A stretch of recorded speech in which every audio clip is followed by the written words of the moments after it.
প্রবাসীদের হয়রানি NID card passport issue ভোটাধিকার সহ নানা ধরনের সমস্যার সমাধান না করে অন্তর্বর্তীকালীন সরকার এনভিআর ফি ৪৬ পাউন্ড থেকে ৭০ পাউন্ড করেছে।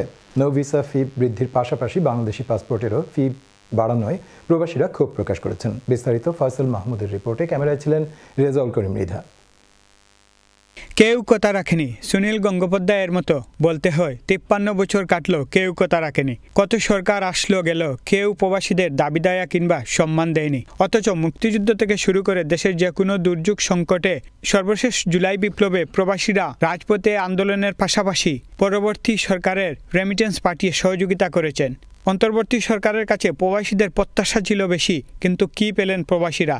প্রবাসীদের দীর্ঘদিনের সমস্যা NID card, passport, power of attorney কিংবা ভোটাধিকারের সমস্যাগুলো না মিটিয়ে বিগত ৪ ডিসেম্বর বাংলাদেশ সরকারের স্বরাষ্ট্র মন্ত্রণালয় থেকে এনভিআর ফি ৪৬ পাউন্ড থেকে বৃদ্ধি করে ৭০ পাউন্ডে বর্ধিত করা হয়েছে। আর তাতে ক্ষোভ প্রকাশ করেছেন প্রবাসীরা। যে ফিসটা আমাদেরকে দিতে হয়, নো ভিসা রিকোয়ার ফিসটা, এটা হচ্ছে আমাদের উপর একটা জুলুম বললে চলে। আমার দেশ যেখানে আমরা ছুটি কাটাতে যাব, একটা স্ট্যাম্পের জন্য যখন এই আননেসেসারি একটা ফিজ আমাদেরকে দেওয়া হচ্ছে, এটা খুব ইনসাল্টিং আমাদের জন্য।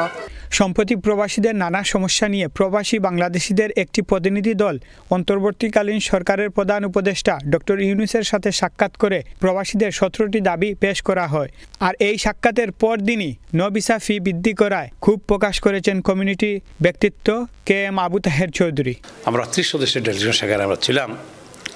এনআরবি ইস্যুটা আমি এখানে উত্থাপন করেছি ওনার সামনে। আমরা যেহেতু বাংলাদেশি, আমাদের প্রমাণ আছে আমরা বাংলাদেশি, সুতরাং নো ভিসা রেকোয়ার ফি, এই যে আপনার সিল দিতে যে পয়সা যেটা আমরা ফিস, এটা অযৌক্তিক। আমরা বলেছি এটাকে ওয়াইপ আউট করার জন্য, প্রত্যাহার করার জন্য, বা একটা হ্রাস করে ৪৬ পরিবর্তে এটা কম সংখ্যক একটা ফিস রাখার জন্য আমরা ৫ তারিখ ওনাকে বলেছি, এবং আমরা পরে শুনলাম যেটা বৃদ্ধি হয়ে গেছে। এটা আমি সাথে সাথে সিলেটে সাংবাদিক সম্মেলন করে এটা প্রতিবাদ জানিয়েছি।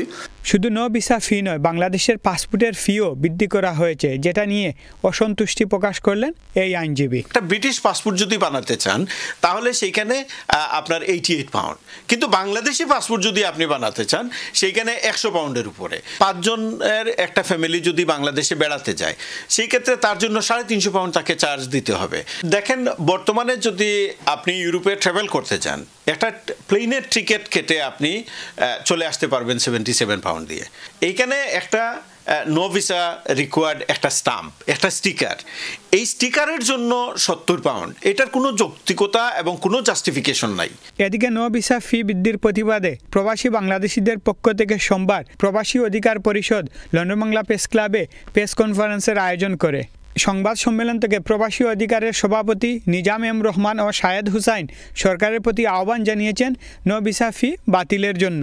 আমরা দাবি হইল কি যে আমরা প্রবাসীর সম্মানও লাগি এটা, আর এই যে নো ভিসা রিকোয়ার একটা ইনসাল্ট হয়েছে, এটারে উইথ ইমিডিয়েট এফেক্ট এটা ওয়েভ করা টু 0।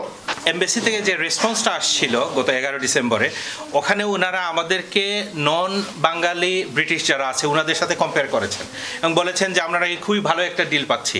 তো এইটা আমরা একটা ইনসাল্ট হিসাবে নিচ্ছি। তবে লন্ডনস্থ বাংলাদেশ হাইকমিশনার থেকে বলা হয়েছে ২০১১ সালের পর নো ভিসা ফি ও অন্যান্য পরিষেবার ক্ষেত্রে এই ফি বৃদ্ধি করেছে বাংলাদেশ সরকার। শুধু এনভিআর না, আরো কিছু কিছু আছে, যেমন দ্বৈত নাগরিকত্ব, বাংলাদেশের নাগরিকত্ব, বাংলাদেশের নাগরিকত্ব পরিত্যাগ, স্থায়ী আবাসিক সুবিধা প্রদান, NOC for adoption, police clearance, এগুলো সবকিছুর নতুন করে ফি নির্ধারণ করে দিয়েছে। Faisal Mahmud, channel S news, London.